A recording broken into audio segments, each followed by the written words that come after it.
Kadang-kadang saya melihat suka tidak adil. Orang jauh diperhatikan, yang dekat tidak pernah dilihat. Akhi, kemana kemarin tidak ketemu di masjid? Kesiangan ya, Masya Allah. Tetangga jauh ditanya, anak sendiri gak diajak. Ukhti, itu jilbabnya belum syar'i itu. Masya Allah, ukhti, jilbabnya belum syar'i. Tetangga jauh, jarak 5 kilo. Anak jarak cuma 5 langkah, dibiarkan tidak berhijab. Kenapa?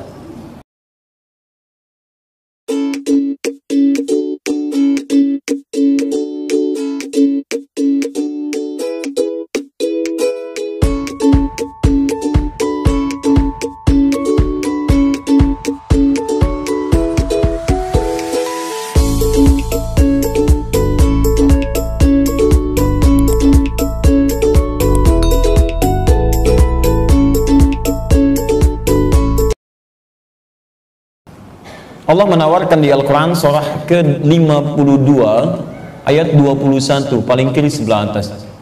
Ada orang yang dijamin oleh Allah akan masuk surga, satu keluarga. Walladzina amanu wattaba'athum dzurriyyatuhum biimanin alhaqna bihim dzurriyyatahum. Dan para orang tua yang beriman, jika dia mampu mendidik anak-anaknya ikut beriman, beramal saleh, maka kami akan satukan mereka ke surga bersama. Al-haqna itu seakar dengan kata mulhaq, artinya nempel begini. Pernah lihat bacaan ada footnote di bawahnya? Footnote itu dekat nggak dengan isinya? Inti bacaannya dekat ya? Baik, dekat, hanya satu garis begini kan? Nah, itu dalam bahasa Arab footnote disebut dengan mulhaq. Jadi ada orang sekeluarga, misal ayah, ibu, anaknya misalnya 3, ya, kemudian cucunya, cicitnya itu masuk surganya nempel begini Pak. Masuk semua. Ya, di antara mereka ada yang masuk ke surga Aden misalnya. Quran surah ke-13 Ar-Ra'd. Alhamdulillah. Ayat ke-20 sampai dengan 24-nya. Ya, bahkan malaikat masuk keluar masuk dari ayat 23 sampai 24-nya. Mengatakan salamun alaikum bima sabartum. Ya, Masya Allah. Ya, jannatu adin yadkhulunaha. Dan ada orang yang masuk satu keluarga besar ke surga Aden. Wa man salaha min abaihim wa azwajihim wa dzurriyyatihim. Dan orang-orang soleh dari bapak-bapaknya, istri-istrinya, plus semua keturunannya. Wal malaikatu yadkhuluna min kulli babin. Dan para malaikat masuk dalam setiap pintu-pintu surga, mengatakan pada mereka salamun alaikum bima sabartum. Selamat ya, sudah sabar saat di dunia, menyiapkan rencana ini. Sekarang silakan nikmati kenikmatan-kenikmatan surga ini. Fa ni'ma uqbad dar. Ini nikmat yang paling indah. Ya, mereka semua nggak masuk surga itu. Masuk semuanya. Manhaj ini digunakan oleh para sahabat yang mulia radhiyallahu taala anhum jami'an untuk bisa mengantarkan semua keturunannya bersama mereka ke surga. Jadi mereka bermohon dan berharap serta berikhtiar karena Allah Subhanahu wa taala, jangan sampai bapaknya baik, anaknya nggak ngikuti. Apa antum tidak merasa gundah saat di dunia bayi ditimang-timang, kemudian antum bawa beraktivitas, senyumnya antum tunggu-tunggu, pulang kerja ingin segera cepat berjumpa ke rumah, ya, menggodanya luar biasa, tertawanya antum abadikan, segalanya antum siapkan, ketika berpisah di akhirat nanti, apa tidak ingat dengan semua kenikmatan itu? Maka kalau anda merasa, mohon izin, ingin berkumpul kembali, siapkan dari sekarang. Dan itu manhaj orang-orang terdahulu. Jangan soleh sendirian. Kadang-kadang saya melihat suka tidak adil, orang jauh diperhatikan, yang dekat tidak pernah dilihat. Akhi, kemana kemarin tidak ketemu di masjid? Kesiangan ya, Masya Allah. Tetangga jauh ditanya, anak sendiri gak diajak. Ukhti, itu jilbabnya belum syar'i itu. Masya Allah, ukhti, jilbabnya belum syar'i. Tetangga jauh, jarak 5 kilo. Anak jarak cuma 5 langkah, dibiarkan tidak berhijab. Kenapa? Karena itu kita kembalikan pada diri kita, teman-teman sekalian. Jadi sebelum kita memperbaiki yang jauh, lihat dulu yang paling dekat. Antum tidak dituntut untuk mengurusi surga orang lain, tapi antum diberi jaminan untuk ke surga bersama keluarga antum dekat dan jauh. Paham sampai sini? Tayyib. Nah, sekarang Abbas di antara manhajnya menyiapkan setiap anaknya bagaimana menempuh surga dengan segala profesinya. Maka Abbas punya 2 orang putra. Satu Fudail, putra pertama ini karena sudah semakin dewasa, kuat, kemudian dibaktikan kepada Rasulullah SAW untuk membantu keseharian beliau. Pernah dengar riwayat ini? Ketika Nabi SAW akan meninggal dunia, bukankah beliau wafat dalam pangkuan Sayyidah Aisyah radhiyallahu ta'ala? Bukankah beliau berwudu terlebih dahulu? Pertanyaan saya, siapa yang membawakan air wudhunya? Beliau wafat di pangkuan Sayyidah Aisyah dan berwudu terlebih dahulu. Pertanyaan saya, siapa yang membawakan air wudhunya? Ingat perjanjian kita. Baik. Baik. Yang membawakan air wudhunya ternyata bukan Sayyidah Aisyah. Yang membawakan air wudhunya adalah Fudail radhiyallahu taala anhu. Anaknya Abbas, ya, radhiyallahu taala anhu.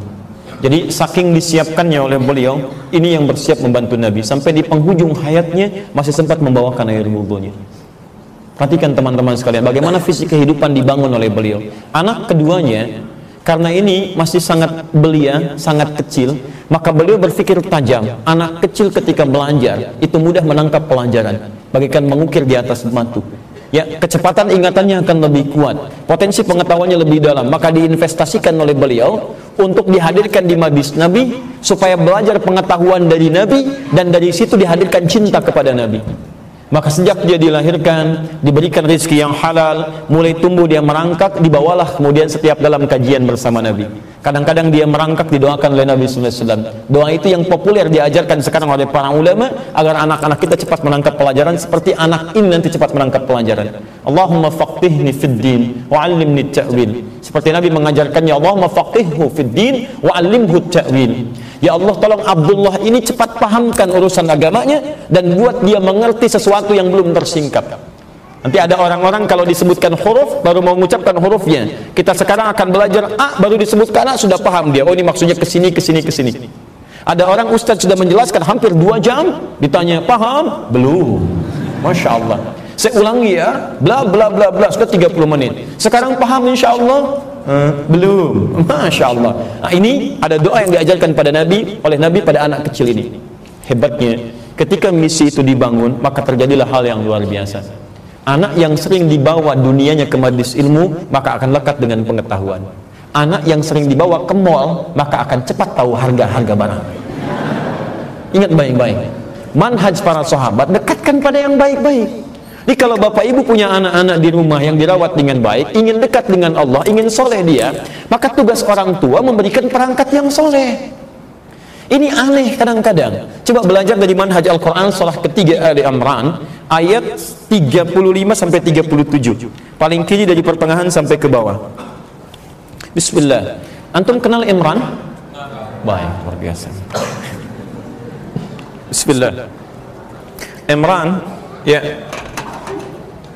rahimahullah, menikah dengan Hanna. Ini Imran menikah dengan Hanna. Keluarga Imran itu dorihnya, asfarnya itu ada di Salalah, di Oman. Ya, kalau antum ke Oman, kemudian dari situ ada sekitar 1000 kilo. Ya, kalau pakai pesawat kisaran mungkin 2 jam, 1 sampai 2 jam. Kalau sampai mobil, pakai mobil sekitaran 12 jam lebih. Ya, itu dari Maskat itu ke wilayah Salalah namanya. Salalah. Nanti di sini ada makamnya Uwais Al-Qarni, ada keluarga Imran dan seterusnya. Imran menikah dengan Hanna, melahirkan siapa? Maryam. Bismillah. Maryam, Quran surah 3 ayat ke-36 ya, wa inni sammaituha Maryam. Yang ingin saya sampaikan begini, lihat baik-baik, saya cepat sekali. Ketika Imran menikah dengan Hanna, Hanna mulai mengandung, ada fase kehamilannya. Dalam fase kehamilan ini, Hanna bernazar kepada Allah supaya anaknya bisa menjadi anak yang saleh, salihah, karena belum tahu laki-laki atau perempuan. Dia bernazar, Rabbi inni nazartu laka ma fi batni muharraran fataqabbal minni. Nah, maksud saya, ketika Hanna berdoa, bermohon pada Allah supaya anak jadi saleh dan salihah, ini yang paling menarik. Begitu lahir, maka saat lahir itu doanya Hanna ini kemudian disandingkan dengan ikhtiar supaya Allah berkenan cepat mengabulkan doanya. Ini rumus dari Al-Quran.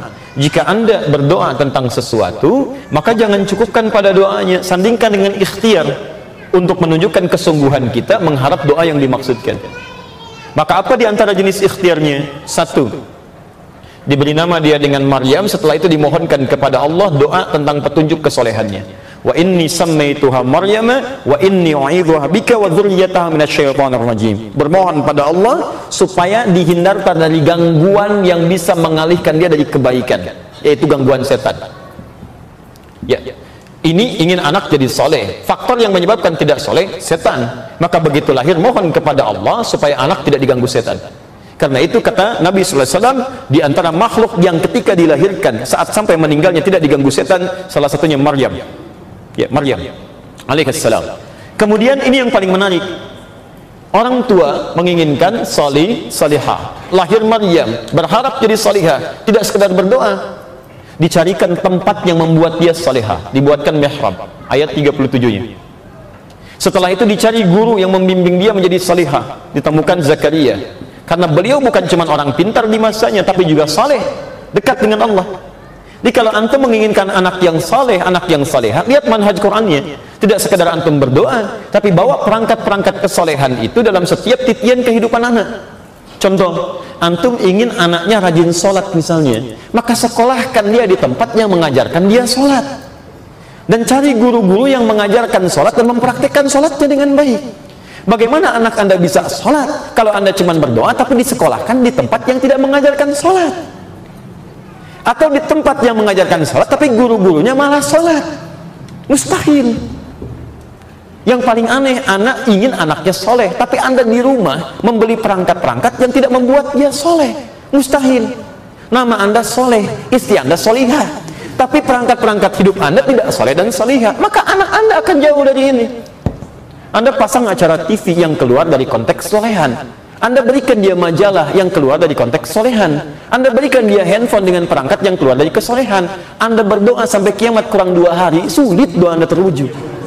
Ini